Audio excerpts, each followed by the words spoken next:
వి gold trusted gold buyers తాకట్టులో ఉన్న మీ బంగారాన్ని విడిపించి ఈ రోజు ఉన్న మార్కెట్ ధరకే కొనబడును. ఇప్పుడే కాల్ చేయండి.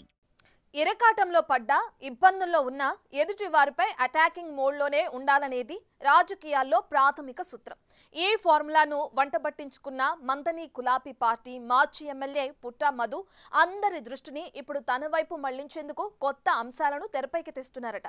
తనపై సిబిఐ విచారణ సాగుతున్న నేపథ్యంలో సదరు లీడర్ గారి మెడకు ఉచ్చు బిగుస్తుందని ఉమ్మడి కరీంనగర్ జిల్లాలో హాట్ చర్చ నడుస్తుంది. ఇదే సమయంలో పుట్టా మధు తన ప్రత్యర్థి మంత్రి దుద్దిళ్ల శ్రీధర్ బాబుని గిచ్చి కయ్యానికి కాలు దూతున్నారట. కింద పడ్డా తనదే పైచేయి అంటున్నారట. ఇంతకీ పుట్టా మధు వ్యూహమేంటి?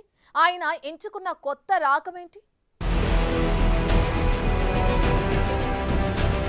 ఉమ్మడి కరీంనగర్ జిల్లా నుంచి వేరుపడ్డ పెద్దపల్లి జిల్లాలోని మంతని నియోజకవర్గం గోదావరి తీరాన్ని ఆనుకుని ఉంటుంది. కానీ పొలిటికల్ గా ఎప్పుడు అందరి నోళ్లలో నాడుతూ ఉండడం ఈ మంత్రపురి ప్రత్యేకత. మంత్రి శ్రీధర్ బాబు ప్రాతినిధ్యం వహిస్తున్న ఈ నియోజకవర్గం దుద్దిళ్ల కుటుంబానికి పెట్టని కోట అని చెప్పవచ్చు. గత 4.5 దశాబ్దాల్లో మొత్తం 10 సార్లు ఎన్నికలు జరిగితే కేవలం 2 సార్లు మాత్రమే ఇతరులు విజయం సాధించారు. 6 సార్లు కాంగ్రెస్ నుంచి పోటీ చేసిన ప్రస్తుత మంత్రి శ్రీధర్ బాబు ఒకసారి, 4 సార్లు అదే పోటీ చేసిన ఆయన తండ్రి శ్రీపాదరావు చెరో ఒకసారి మాత్రమే ఓటమి పాలయ్యారు.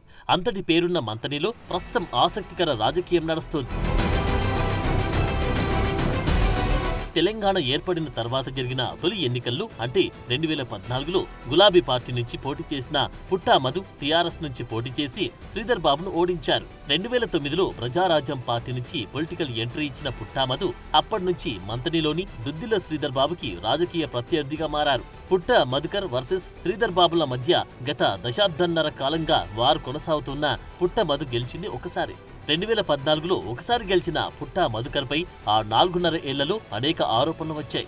అందులో ప్రధానమైనది న్యాయవాద దంపతులు గట్టు వామన్రావు, నాగమణిల హత్య. అందరూ చూస్తూ ఉండగానే నడి రోడ్డుపై వారిని దారుణంగా హతమార్చారు దుండగులు.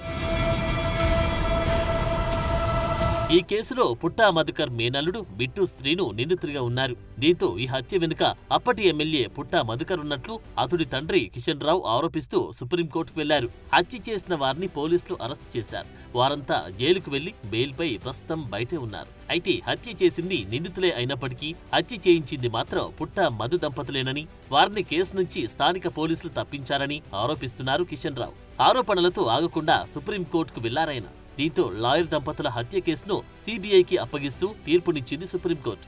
ఆ ఆదేశాలతో సిబిఐ రంగంలోకి దిగింది. సిబిఐ ఎంట్రీతో మంతని పాలిటిక్స్ ఒక్కసారిగా హీటెక్కాయి. కేసు విచారణ ప్రారంభం కాగానే మరోసారి ఓటమి తర్వాత సైలెంట్ అయిన మాజీ ఎమ్మెల్యే మధుకర్ ఒక్కసారిగా యాక్టివ్ అయ్యారట.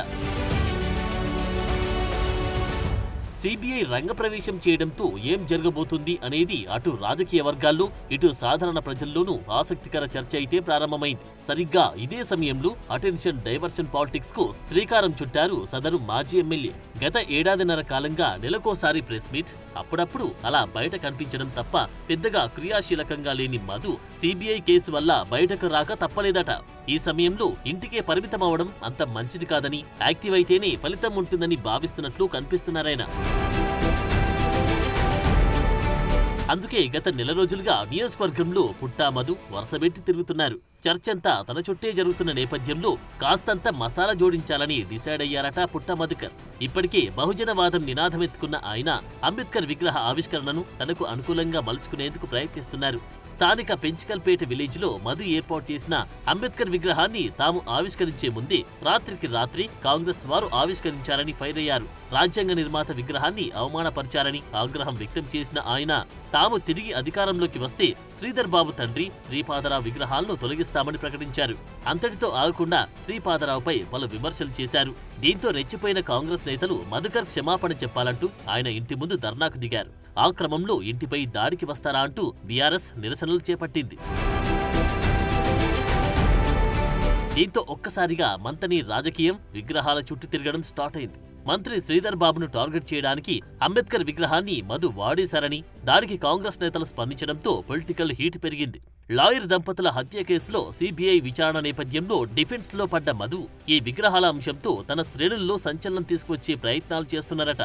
దుద్దిళ్ల కుటుంబమే టార్గెట్ గా మంత్రిని, ఆయన తండ్రిని, ఆయన సోదరుని ఉద్దేశించి చేసిన వ్యాఖ్యలు, విగ్రహాలు తొలగిస్తామని చేసిన ప్రకటనలు సహజంగానే హస్తం పార్టీ శ్రేణులకు ఆగ్రహం తెప్పిస్తాయి. వారు ఏ స్టెప్ వేసినా తనకు అనుకూలంగా మలుచుకొని సానుభూతి పొందే ప్రయత్నం చేయవచ్చని, పనిలో పనిగా అనుచరులను క్రియాశీలం చేసుకోవచ్చని భావించే ఈ ప్లాన్ వేశారని చర్చలు సాగుతున్నాయట. ఓవైపు సిబిఐ ఎంక్వైరీ దూకుడుగా సాగుతున్న నేపథ్యంలో తన ఫ్యూచర్ ఏంటో అర్థమయ్యే పుట్టా మధు మేకపోతు గాంభీర్యం ప్రదర్శిస్తున్నారనే టాక్ మంతని పొలిటికల్ సర్కిల్స్ లో కూడా వినిపిస్తోంది. సిబిఐ విచారణ అటు, విగ్రహాల వార్ ఇటు సాగుతున్న నేపథ్యంలో పుట్టా మధుకర్ ఇంకా ఏమేమి ప్లాన్ చేస్తారు, మంతని పాలిటిక్స్ ఎలా ఉండబోతున్నాయో చూడాలి మరి.